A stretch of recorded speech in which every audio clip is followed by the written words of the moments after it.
Nicolas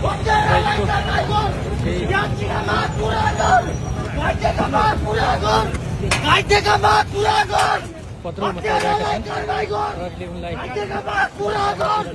IT घरमा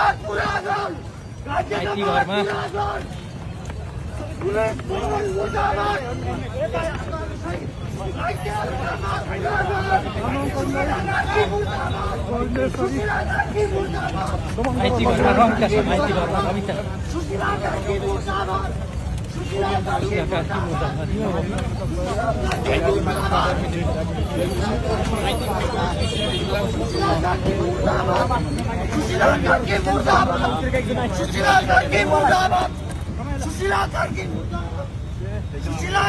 मुर्दाबाद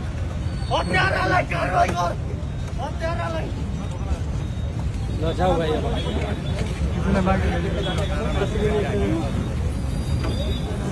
उहाँ को हुनुहुन्छ केशवजी उहाँ को होइन